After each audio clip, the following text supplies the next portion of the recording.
on the mic, bring the facts. Erin in the ring, no turning back. Coby got the numbers clean and clear. Experts in the mortgage space right here. Housing issues, yeah, we dig deep. Every word weigh when the stakes don't sleep. Credit war, you can feel that charge. Every point hit hard, every stance large. Capitol Hill, that pressure stay high. Consolidation makes the small ones fight. Servicing trails, every detail counts. Say it plain, then we write it out. No surrender.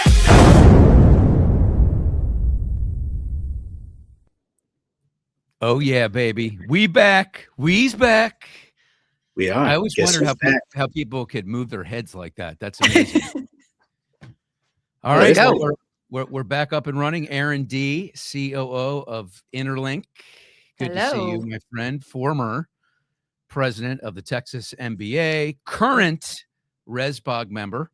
Yes, sir. That's the governing body of the Mortgage Bankers Association, right? How many of you are there in that group? I believe 40. Yeah, 40-ish, 40 to 50 somewhere. And then, of course, Coby Hakalir, a mainstay and a good friend, T360. Good to see the two of you. No Surrenders back up and running. And tip of my cap to our good friend, Jen McGinnis, who is going to be doing something with me. Just the two of us. You can make it. You can make it if you try.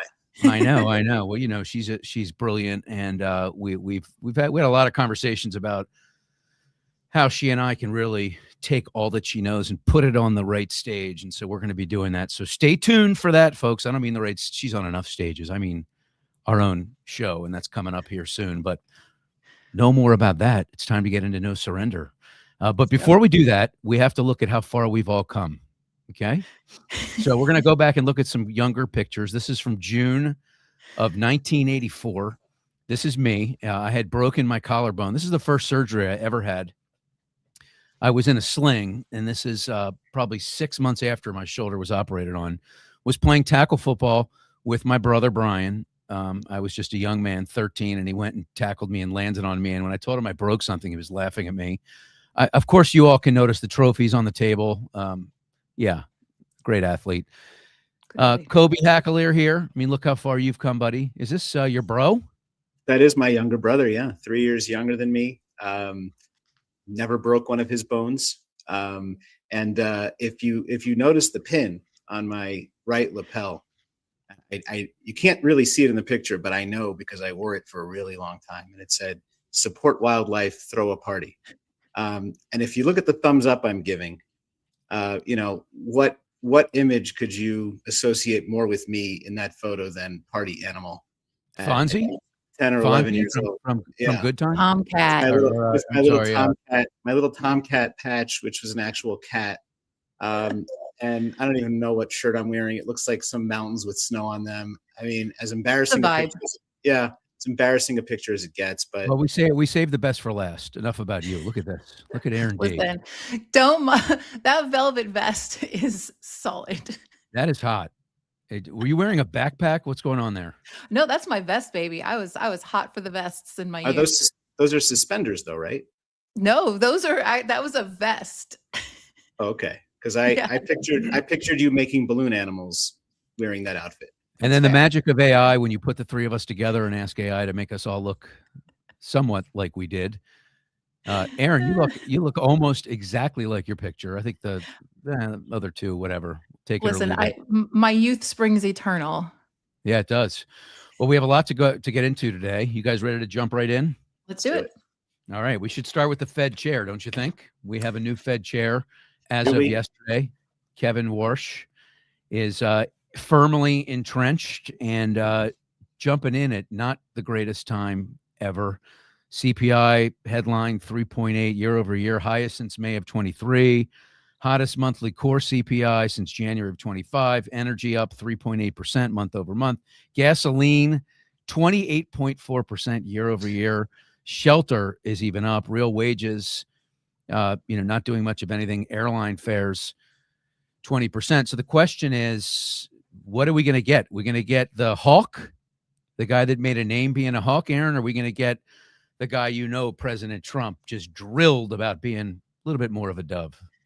Well, as somebody who feels a little bit burned by, Pam Bondi, Kash Patel, Kristi Noem, and how I had high hopes for them and they did nothing. I'm trying not to set my expectations too high. Unfortunately, as much as I like what Kevin Warsh has done in the past, I'm concerned that his family, his ties to Trump are going to disappoint us. Well, what does that mean though? Meaning, I think he's going to follow Trump's plan, and I don't think he's going to follow some of his prior policies. I don't think he's going to be that hawkish. what do we think that plan looks like? Could there be an emergency cut somehow in the face of this stubborn inflation? I don't know that there's going to be an emergency cut, but I definitely think that he's not going to raise, and I think what he potentially should, depending on how long this war in Iran goes on, I think that he is going to push to hold and even cut. But I don't think it'll be an emergency. But I still think he's going to follow the plan. Well, Coby, there's a chance. I think that the futures market is calling for something like a 30% chance of a hike by the end of this year somehow. What do you think of that? Is that going to happen? Yeah, I mean, all the signs seem to be pointing towards that, except for the biggest sign, which is the guy sitting in the Oval Office who doesn't want that. And I think the deal was struck long before Warsh sat in front of the Senate confirmation hearing and took all the abuse he did from Elizabeth Warren and others. And I think the deal has been struck. He's got to basically play ball. I think that the deal in his mind is, if I play ball for another year or so, and I do what the boss wants me to do, then we enter into the next reelection cycle, and suddenly this becomes a different math equation. But I think for the next year, he's going to be under a lot of pressure to do what the boss wants him to do, which is to make the numbers look better. Especially if you cut it even into a shorter point of view, it's the next few months as we head into the midterms. I don't see how he cuts. But I don't see a hike coming either. I think he's going to probably hold the line somewhere in the middle. He's going to probably get abuse for it. But I think that's probably where it's going to wind up happening. But the sock puppet analogy was not the worst I've heard from Elizabeth Warren. Well, and have you heard it before, Coby? More on that in a moment. But let's listen to Senator Warren just beating the hell out of Warsh. This was just at a hearing. This was not the confirmation hearing. This was just for him to get vetted out. This occurred in mid-April. Let's take a listen. A puppet in charge of the Fed would also give the president access to the Fed's powerful authorities. Yeah, so we're going to go back and listen to the beginning of that, because you got to love the sock puppet reference. Having a sock puppet in charge of the Fed would also give the president access to the Fed's powerful authorities. Okay. I love how the dude behind her just did not react to that at all. Oh, yeah, that voice. Well, Coby, it's really interesting. I don't know how this happened, but I went into my drawer at home. I've got a sock drawer, and I went and I pulled out the first sock that I could find, and somehow this appeared. I don't know. I don't know what the hell happened here, but I mean, so many jokes. This looks like you, Coby. So this is this is the Coby Hakalir sock puppet. If this was a late night show, I could say something right now that I'm not going to say right now. But correct. I am restraining myself as the newbie on the show, but I have so many. Stop jokes. it. This is really hard. Okay, I'm gonna blow right past that. If you look at the mortgage industry right now, though, bonds staying at under 450, rates staying below 4.5%, purchase application data positive for the year, 9 positive weeks to 8 negative. I mean, housing is not doing terrible. If we step back, if we zoom back, personally, I think I'm pretty pleased given the headwinds where housing is right now and what the spring market has delivered, Erin. I'm wholly disappointed, to be honest with you. I think we should have. It's restrained from where it was. I mean, look at the beginning of the Iran war, things were looking a lot better. I think we were all feeling very positive about the spring buying season. Sure, rates are kind of staying within range, but I think they're far higher than they would have been otherwise.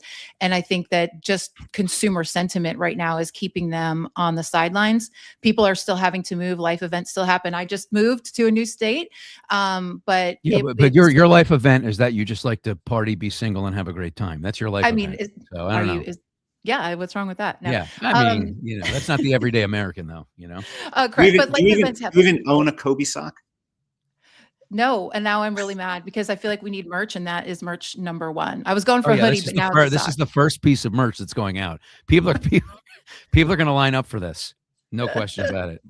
We'll have to start selling these at NBA secondary. The three of us will be there in just a few hours, right? Yeah, Kobe, but you know, Kobe, what do you make of the market?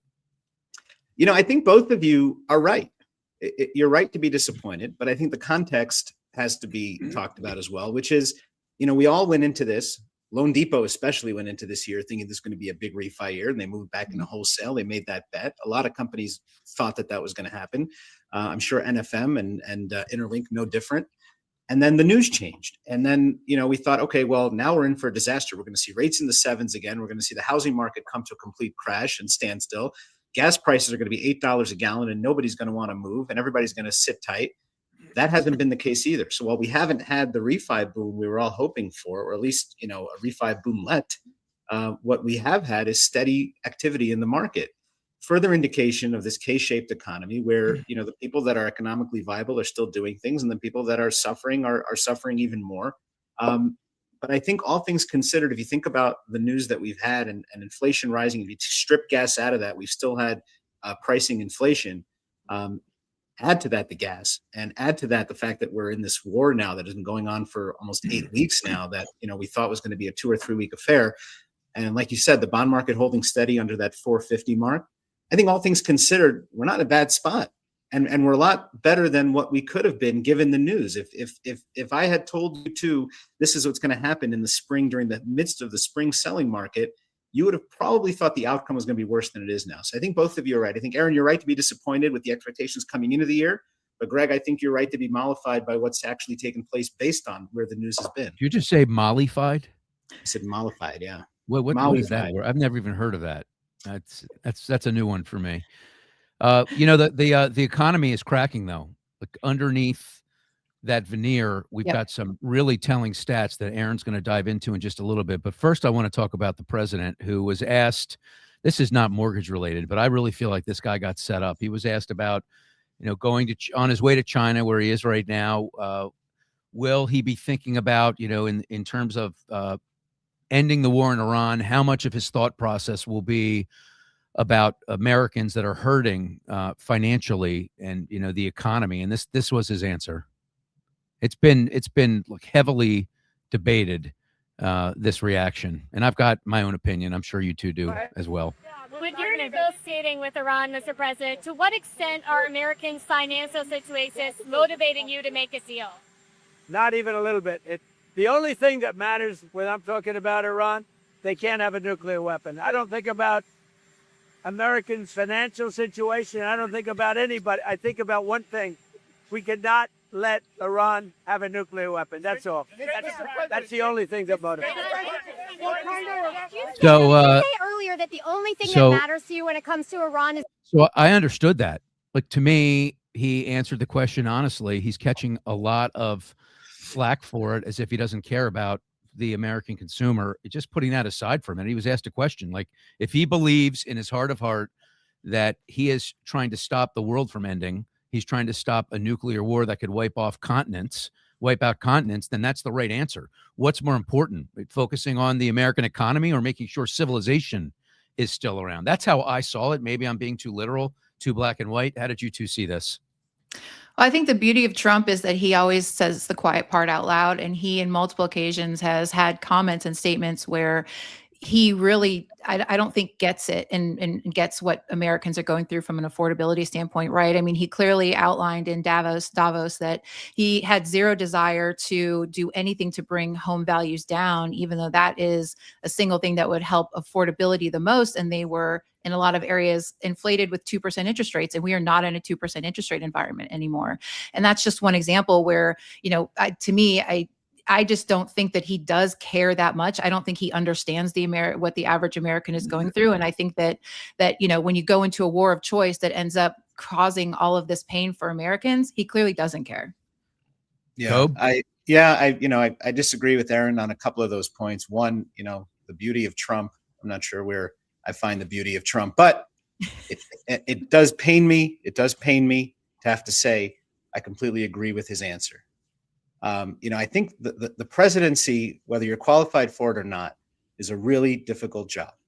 And you are juggling a million balls, not 3, not 5, not 1,000, a million balls. And the biggest thing you have to consider when you're president of this country is the safety and continuity of this country. And so if you're asked, are you going to care about, would you trade let's ask the question a different way. If they had asked him, Mr. President, would you trade Iran having a nuclear weapon for $3 a gallon gas heading into the midterms? How's he supposed to answer that? If the consideration is the future of civilization and a terrorist country having a nuclear weapon versus us having a little bit of pain at the pump for a couple of months, and maybe we don't take that road trip this summer, I think it's a good trade, don't you? I think that's the only answer to the question is I can't think about what's going on in people's checkbooks if we have nuclear ballistic missiles pointed at us and our allies. So I completely agree with the answer. I think it's the right answer. I think it's a bit of a gotcha question because they're trying to get him to. That's what I think. Yeah, he got bamboozled on his way to flying 20 hours across the world. Erin, we're disagreeing with you. You're not going to quit on us. That's fine. That's fine. I disagree with the premise, though. I mean, we obliterated their nuclear capabilities back in July, so I disagree with the premise. But that's probably for another debate. Yeah, well I think it's all these points are different points, though. Right. I'm simply focusing on the question he was asked, and he gave the right answer. No question about it. That's Nothing fine. else should matter. Nothing else should matter other than keeping nuclear weapons out of the hands of those crazy people. Which we did in July, but fair. Well, which we claimed we did in July, which was not the correct claim. That was a little bit of grandstanding to kind of pump up the military and to mollify, I'll use it again, the American people. But really what we did was we put them in a bad position, and then we realized that we didn't finish the job and we have to, and they're not a country we can negotiate with. So Coby, why do I feel like you're like opening up the dictionary, learning like 2 new words a day? Are you that guy? Yeah, I'm on to put it in play.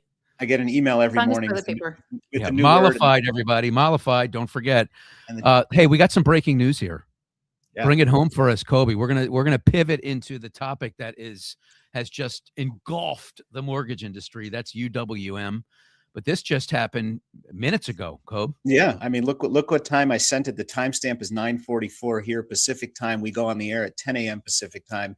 Literally sent this to you guys a minute later. I happened to get on the phone with James Kleiman, very appreciative of not only the reporting he does, but his willingness to get on the phone and talk me through this because I didn't have time to read it.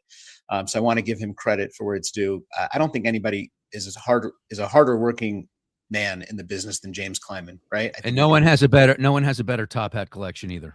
Oh, absolutely. And by the way, he'll be in New York. He lives in Brooklyn. We'll all see him next week. So very excited about that. I talked to James. So this goes back to when Rocket bought Mr. Cooper. Mr. Cooper holding a sizable portion of UWM loans on its books. And almost immediately after, I think it was 1 or 2 days later at one of the UWM sales huddles up in Pontiac, Matt Ishbia told his minions, let's go get as many of these loans back and off the books as possible. And they created pricing incentives for the brokers to go and refinance these loans and get them off Mr. Cooper's books. At the time, I'm sure Rocket noticed it. Rocket sat by. Rocket said, vengeance is a dish best served cold. And they waited and dropped this lawsuit. They dropped this lawsuit at a really interesting time. We all know what's happening with the UWM and Two Harbors, which we're going to get into, and we'll talk about that more. But also of importance is today, when this lawsuit broke, today is the UWM Live event up in Pontiac, where UWM is celebrating itself and its accomplishments, and there are many.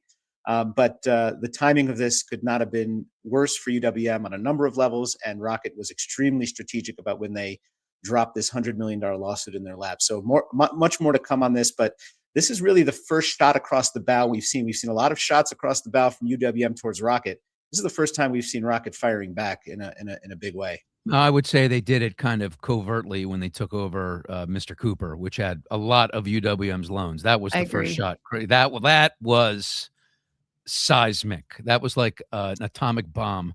But yeah, I mean, the timing's not great, and no timing is good for UWM right now, Erin. I mean, they're right in the face of a lot of controversy right now, and they're trying to get this Two Harbors deal done cross country, stubbornly outbidding them until recently. I believe it was yesterday or the day before that UWM raised their bid now to $12.50, but the board doesn't like it at all. In fact, reading from an article around the elevated price, the board's already responded within 24 hours, calling their proposal illusory. Is that how you pronounce that, Coby? You're the wordsmith here today. Yeah, I got that email Predatory yesterday. Yeah. and unactionable. That was yesterday's word of the day. So the vote is May 19th. UWM's taken a lot of heat. I created a LinkedIn post just a couple of days ago, which has upwards of 30,000 impressions at this point. Definitely a hot take that, hey, everybody, stop piling on. Like, yes, it's okay to question MSR valuations and the integrity of your numbers, but to wish them dead, I don't think does anybody any good. Because there's a lot of people out there kind of dancing on their grave right now, Erin, hoping that they just go away. And I don't think that's good for the mortgage business. No, I completely agree. I mean, I think that it's good to have, some level of competition. Now, when you talk about somebody having 40+% of a channel, then you can say, hey, is that really truly good for competition or not? But I just think it's bad in general because we see so many times, and I think you pointed this out in your post, that there's been a lot of times people have been counted out for dead and they came back and they're doing just fine. I mean, these are people that own and run businesses and they've put their entire family and life into it. They're not going to go down without a fight. I do think it's really interesting that the ISS group came and basically admonished the Two Harbors board for not giving the UWM offer better thought or more thought. They basically said that they are doing the shareholders dirty by just dismissing the UWM claim as well. So that's another layer that's come in the last couple of days I found interesting. Coby, I don't understand this. I'm putting you on the spot, but if they've got 2.2 trillion in servicing, yet the purchase price is, a fraction of that, is it all just bad paper? Like how is that a deal that you can buy that amount of servicing for what amounts to a fraction of that amount?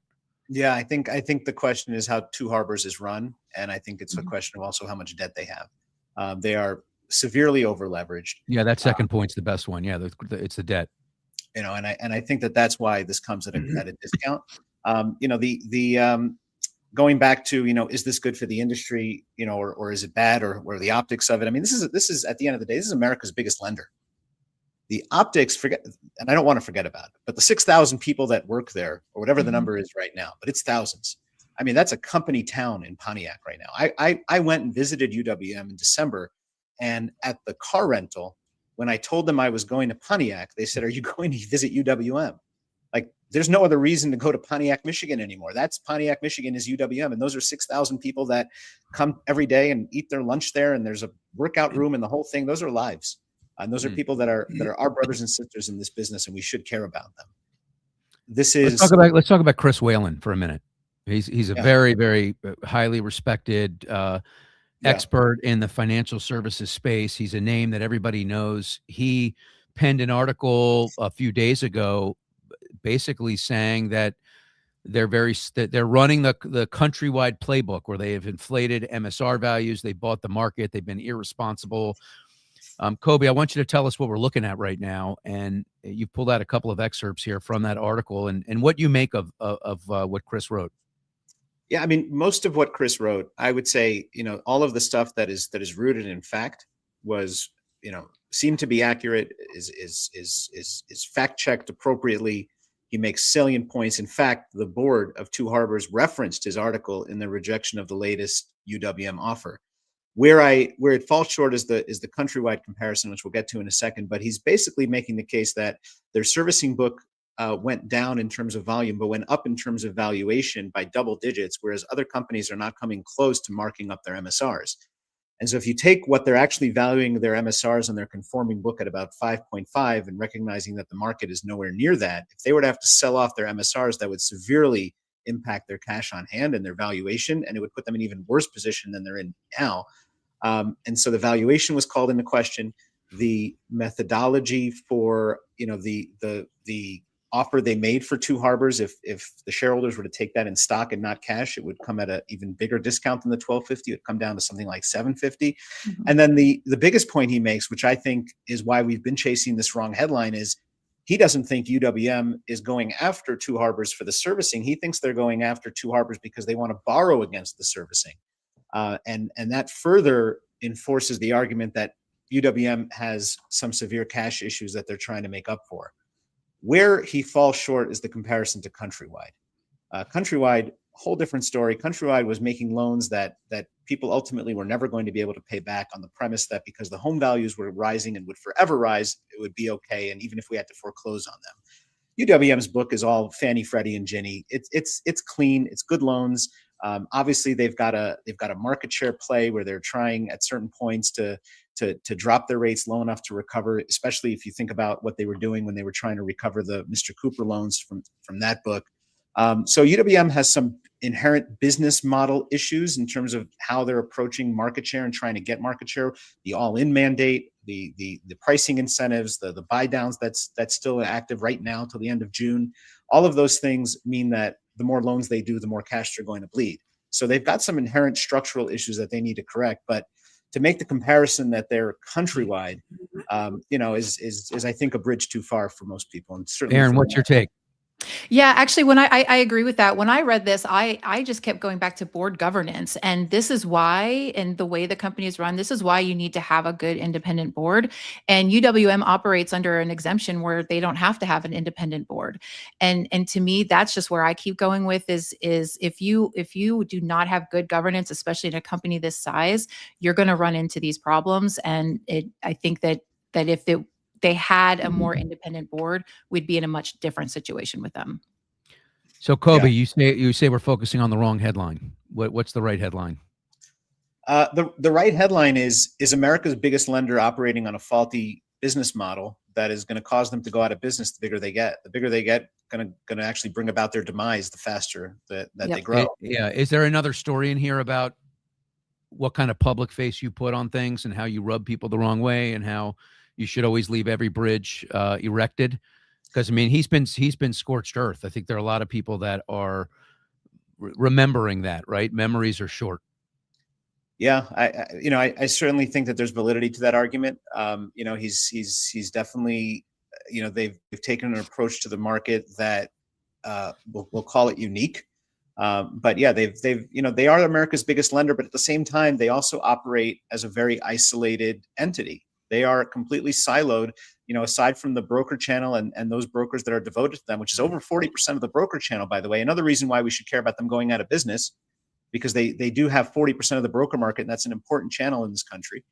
But I think the way they've gone about doing business, the strong arm approach, I think that's coming to roost right now, and it's coming to roost on social media. I think the reason they're getting so much of the backlash they're getting is because people are that there's the level of Schadenfreude. There's another new word for you. Oh, I love that word. The level of Schadenfreude that's out there on social media is because of the attitude they've taken towards the industry over the last 20 years, and people are kind of sick of it. Yeah. Well, but let's look at a scenario where something does happen materially to them. I hate to talk like this, but I think we should have the conversation. Like you mentioned that they're 40% of the broker community. What would happen if that frayed, if all of a sudden people had to scramble in a day? Would that be good for IMBs? Would that put them back in the driver's seat in terms of momentum? Would they all go to Rocket and PennyMac and other lenders that support the broker channel, a combination of the two? Like when you think about that question, Erin, how do you answer it? What's your gut tell you? Yeah, I mean, they're not just going to shut their doors. You're looking at a fire sale, or is it going to be a Merrill Lynch to Bank of America, or Bear Stearns type situation where they are so big where somebody would have to step in. Ginnie Mae, right? Ginnie Mae is going to have to deal with their servicing portfolio, and so do you have private equity come in, and they're really just going to want servicing. So really, to me, it's what happens to the originations, and I think that a Rocket is absolutely going to be happy to scoop in and take over Loan Depot, the other players in the market. They're going to come in and try to steal that origination share. And I think you're going to get some sort of private equity, something like that, or Carrington even come in and, take over that servicing book, because that's going to be appealing. It's just that origination side is not going to be worth much to any new one coming in. So the bigger players that are left are going to step in to take it. Yeah. When you said Loan Depot, what was the context there? Oh, they'll try to come in and get, take the origination share. Yeah. Okay. And I wasn't clear whether they were going to get taken over in that scenario or they were going to participate. Oh, no, sorry. No, because a lot of people probably were.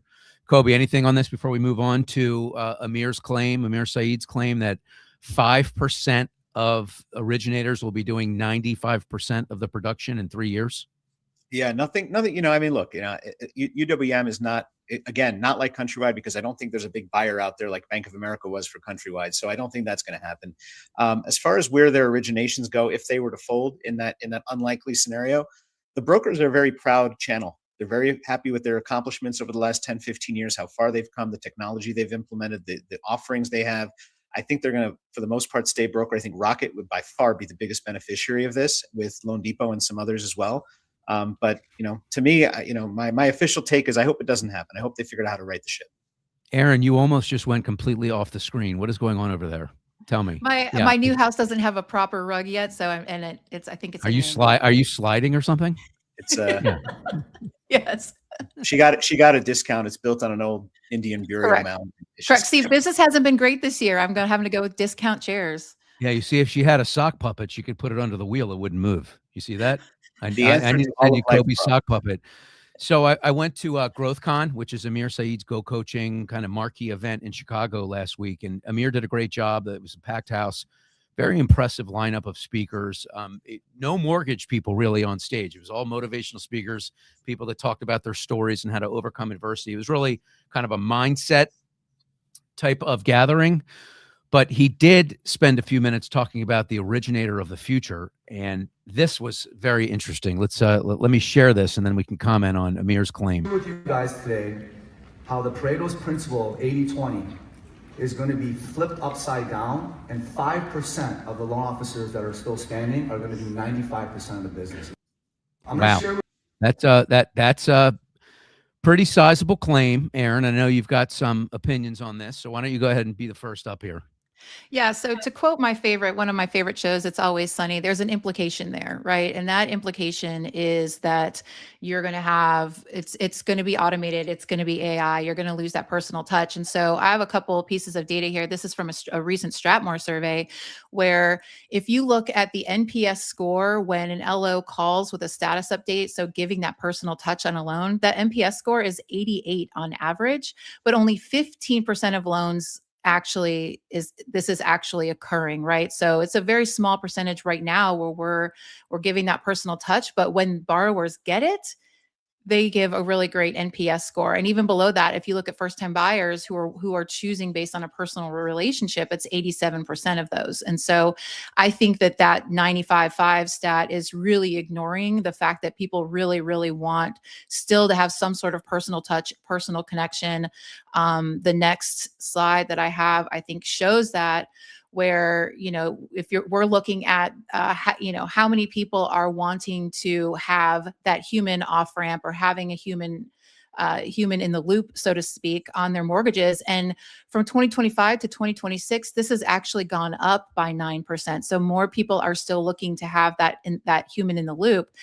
They understand AI is going to be a part of it. I think 80% or something expect AI to be somewhat a part of their process, but more and more people, they still want to have that human. And so how you can get to that 95.5 number and still give consumers what they're saying they want, I don't see it as being possible. Go. Yeah, I love Amir. He and I started our loan origination careers around the same time. We're about the same age in Chicago. We go back a very long time. I remember lunches with him around the Great Recession when we would, just kind of get together and commiserate. So much love for Amir. I couldn't disagree more with this premise for a lot of the reasons that Erin said. And also if you're a coach, why not say something like that to an audience of believers already? And if you tell people that, there's going to be the ones who step up and try to gain more market share are in position now to do it, well, then your audience self-selects. And as a coach, it's a good business model. Where I do think that he has an underlying good point. I don't agree with the 95.5 outcome, but I do think his reasoning is sound in that if you're a loan officer that is doing the right things, that has a good team under you, that has a good team working with you on the processing and closing side, if you have good marketing, if you're retaining your customers, you're doing a good job providing value post-close, then AI is going to help you scale that business, and you're going to be able to do a lot more business than you're doing.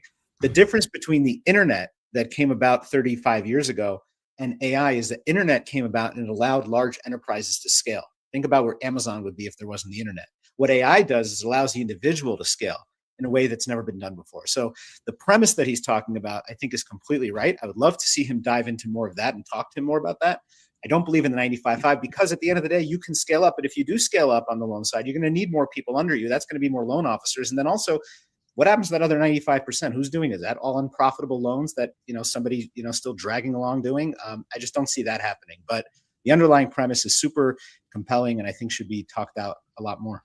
Yeah, I agree with you. I think the headline could have been that there'll be half as many loan officers in 2 to 3 years as there are now. I could see that. And, the ones doing the lion's share of the business Yeah. being a smaller segment of that. I mean, I can see that happening. I think less people are going to be doing more business. I can't imagine a scenario where you've got 5% doing 95% of the business, or that's a big number. And I agree that he's got a group of disciples in there. Crush the industry, by the way. Because I mean, Yeah. think about those higher producing originators are not necessarily the most profitable for a mortgage company. So now if you've got all the production in their hands and the other ones are doing much less production, that would crush most people's business models right now. But you can see a rush to the exit potentially if AI really kicks in the way that people envision that it will. Like the ones that are that come up the first in searches, the one that are using Google reviews, the ones that are like prominently the experts in their town, they're going to just start to collect more and more business, and it's going to be more and more difficult as margin compression continues and the cost to produce as a result of AI goes down. There's not going to be that 130 to 150 basis points to go around. That's a scary prospect. It's not going to be 595, but could it be 90-10, 1090? I think it could be. Potentially. I think what it really is a wake-up call to say, hey, the business is changing, the optics are changing, the way that people are searching for loan officers is changing, the way that they want to interact with loan officers is changing. Either be on the forefront of it or get left behind. Yeah, and he made all those points. Well, and I think the barriers to entry is easier too, honestly, because now instead of having to work hard for 10 or more years to become an excellent technician, you've got AI and you're an excellent technician in a year. And that's going to make the people who are willing to come in maybe do it for less, right? Much smaller basis point commission that can be just as good in a much shorter period of time. I think that's going to add an interesting dynamic. And by the way, the CFPB just changed their policies on NMLS licensing. So the barrier of entry just actually got even lower. Any deets on that? Or are you just headlining? Are you just headlining us? I'm just headlining you. Yeah, I mean, they took away a bunch of things that that didn't make sense, and they made it a lot easier. So I mean, there's more to come on it, but it's just all part of stripping away the CFPB's power that's going on. But that was are you mollifying it in real time? Is that what you're doing? I'm mollifying both of you in real time. Thank you very much. Well, we got to end on a kind of a downer here, Erin. You're bringing your first No Surrender show, and you're bringing all this negative data to the fore. What are we looking at here? So much negative data at once. Look at that's four, actually usually four what times so much negative data we couldn't even fit it on one screen. We had to like slide these 4 things into one picture. Lesson learned. I'll try to just use one at a time next time. Sorry, guys, rookie mistakes. Change your tag to Erin Downer. I put the D in Downer. Yeah, I just think it's worth talking because I think there's a really interesting dynamic at play talking about where consumers are cracking right now. The FHA delinquencies for April just came out. And while the serious delinquencies were down just a little bit, it was much less than what would have been expected due to normal seasonality. And a lot of that, I'm sure, you guys are aware with changes to the FHA loss MIT policy, only getting one bite at the apple every 24 months, where since COVID, they've been able to basically just continue going back and forth and back, right? And they haven't really had to bear the fruits of not being able to pay their mortgage. Well, now we are seeing that these TPP rates, the failure rates of the temporary payment plans is upwards of 50%. So these people that are trying to get some sort of loss MIT, 50% failure rate, which means at a certain point, these people are going to have to look to gracefully exit their home because they just can't afford it. And there's no more loss MIT options available to them.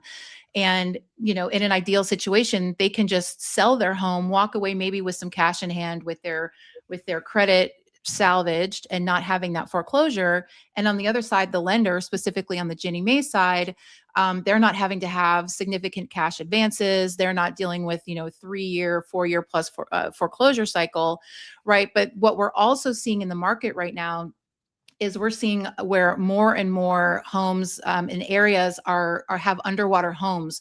So the newer vintage of loans that have been originated really since 2022, these areas have not seen price appreciation. So if you're doing an FHA loan at 96.5%, potentially with down payment assistance, you're already pretty underwater. I'm thinking builders who do forward commitments and are keeping prices high by buying down those rates permanently. Same thing. We're seeing that in Dallas and a lot of other markets as well. And so you have a situation where these borrowers can't afford their homes. They need an exit, but because values are declining, they're underwater. They're not going to be able to do that. They are not going to be able to just sell their home.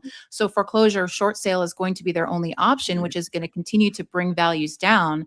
And while that's from an affordability standpoint, that's helpful. These are people losing their homes that can't afford their homes. And you're talking about significant impact on Ginnie Mae servicing and Ginnie Mae servicers who are having to front all of these advances, escrows, all of that. And so really what all this data is just saying is that we really need to be paying attention to these markets. Some of the top 10 worst markets are up here as well, where you're seeing underwater homes. A lot of these are going to be in that Ginnie Mae space. You see 4% of Ginnie Mae loans have negative equity share. Those ones are also ones that are going through delinquency. And so if you're a Ginnie Mae issuer, or you're even originating loans in these areas, you're going to see an impact to your MSR values. And so I think this is something we need to be looking at, especially with student loans coming, the SAVE Act forbearance plans are over, right? So there's just a lot going on with the consumer in that Ginnie Mae space. Yeah, not to mention credit card delinquency rates in the United States have hit a 16-year high. Yep. With 13.1% of credit card holders 90 days or more past due as of the first quarter. Yeah. Yep. That doesn't paint a pretty picture. I mean, I remember when it when it was nearing that threshold of 1 trillion in credit card debt. We've zoomed past that. It's now 1.25 trillion. This is likely to be 2 trillion before we know it. All the things that we're talking about here on the tail end of this show, you would think are going to lead to some kind of event, some kind of a pretty remarkable slowdown. Maybe Stan Middleman will be right. The CEO of Freedom Mortgage, who predicts, and Chris Whalen did too, both of them, by the way. We talked about Chris earlier. I've interviewed both those guys, and they both have said that right around late 2027, 2028, there's going to be some kind of seismic collapse of the economy, and that could very well be what we're setting up for. As how it impacts mortgage, you would think that it would bring rates down. Most likely. I mean, I guess there's a stagflation concern. There's all kinds of different concerns that would play against that. But if you have a collapse where the consumer's hurting, foreclosures increase, then there will be, I would think, a rush out of equities and into bonds. And that would be a good thing historically, Coby, that's been good for mortgage. Yep. Yeah, what we're seeing is the K-shaped economy now showing up in the housing data. Yes. The aggregate defaults, they're actually going down. If you think about, if you add the conventional loans in there, and the FHA stress is up, it's 40%. Is that the number? 2.6 million new student loans that are defaulted. At a certain point, yes, you have a K-shaped economy where one line's going this way, one line's going that way. But at a certain point, you can't just call it a K-shape because you think, well, those lines are never going to intersect. At some point, the rubber meets the road, and the underlying structure of the economy will collapse at a certain point if we allow that to keep happening. I don't think I know what the answer is today, but I think that what the first step is recognizing that we have this issue, and I think we went from a year ago seeing that FHA delinquencies were ticking up. And then about 6 months ago, we were talking about, well, the numbers are kind of skewed because of the TPP and because of some data coming in, and we shouldn't really pay attention to it. And now we're like, whoa, now we've got student loans, we've got the credit card consumer debt going up and more of it defaulting. We've got the FHA loan stress that's coming up. Meanwhile, we've been talking about FHA MIP premium reform, saying that the HUD has enough money, the 188 billion, the 11 or 12% where it should be 2. And we're like, well, they have too much money. We should reform FHA MIP reform. It's like, well, maybe not. Right. Maybe that number's good. And maybe when Bob Rokesmith talks about tightening the credit box for FHA, maybe there's something there. And if we look at where the top 10 housing markets are, they're all in areas that industry abandoned in the 80s and 90s. And there's a whole bunch of inventory and people are moving there because the housing is cheap. And a lot of them are getting these FHA loans and they're not seeing a lot of property appreciation. Those are all dangerous loans that are being made right now. And those are the top 10 housing markets. Yeah, it's layered risk, right? I mean, what you're looking at in a lot of these FHA loans, and I think what Bob talks about is you have, 2, 3, 4 layers of risk on there: high DTI, no assets, low credit scores, all of that. EPA. I mean, yeah, I mean that is something that should be looked at, quite frankly. Look at that, Coby, you're on fire today. I don't know how you slid that. Bob talking about maybe taking off some of the little risk off in the context that he spoke about it, so that people know was in relation to the fact of FHA, the fund being at roughly 6 times the statutory requirement, and them wanting them to lower the MIP. And of course, FHFA and Ginny, they're looking at these trends that we're talking about right now, going, we may want to keep that pot of money together for what's to come. And maybe you're right. Maybe you're flipping me right now that it's not such a bad idea to trade on the low end to get a little bit more on the high end. Of course, the detractors will say, well, we already have first-time home buyers on the outside looking in. How is making it harder for them to get in? Well, we know there's risk associated with FHA loans. That's the nature of the product. So why would we make it even harder for the people on the low end? How would you answer that? Oh, well, or? No, I mean, I think that you need to look at not just year one and at the moment of closing that loan. I think you need to look at years 2 through 10. I mean, we have market areas that have double-digit every year increase in homeowners insurance premiums. Escrow adjustments are our leading cause of delinquency right now in that book. And so I think we have to take a step back and say, it is a higher book of business. To Coby's point, FHFA, GSE delinquencies are almost nothing, but we're also putting people in bad situations. Are we putting people in a situation that they truly cannot afford, that they are just going to they're hurting themselves in the long run, just because it looks good and we're patting ourselves on the back in year one? I think we have a dual mandate. Just like we talked about the president earlier, having all these different things to consider. We have a dual mandate in this business as stewards of this industry. And that mandate is to promote housing and to make sure that people have access to getting loans in a frictionless way and a good customer experience, right? All of that. We also have a responsibility to protect the housing market. And if protecting the housing market in the short term means tightening the credit box in a certain part of the market that's not performing well, because we see that adjustments need to be made, I think that's a bitter pill to swallow, but it's a necessary pill to swallow. And we have to communicate why we're doing that and why it's necessary. And we have to make sure that these numbers, like I said, the rubber meeting the road, that 40% FHA delinquency, Ginny delinquency, doesn't come up and bite us in the butt on the conventional side and destroy the housing market. So I think it's tough to have to communicate, and we don't want to see less people in the housing market. We want to see more people in the housing market, but sometimes you've got to do the tough thing to grow the bigger pie. We haven't talked about non-QM loans. And you know what is going to be one of the first segments of loans to start to look pretty bad when values go down and rents go down? DSCRs. All those DSCR loans. And rents are going down. Look in Austin, Texas, the delta between the average mortgage payment and the average rent is like $1,400. Yeah, and those rent payments will reset, and there are loans that are tethered to a higher number. What's going to happen when that occurs? Correct. Yeah. Well, I think we're wrapping it up. First No Surrender, the first relaunch of the new Surrender. Erin D., what do you think? You gonna stick loved around? it. Thanks for going easy on me. We did. She's about to slide out of her house, but she's happy. Erin, I'm considering sending this to you so you can put this under your chair. Please wash it first. I will. Yes, I will do that. If I can get my hand out of it, it's kind of stuck in here. All right, everyone. Well, that'll do it. We'll be back next Thursday and every Thursday at 1 p.m. Eastern for No Surrender. Thanks to Na Young in the background, pushing all the right buttons. We love her. Thank you, Na Young. Enjoy the rest of your Thursday, and we'll see you again next week. So long. No surrender on the show. We go toe to toe. What's fair? What fails? Who gets the own?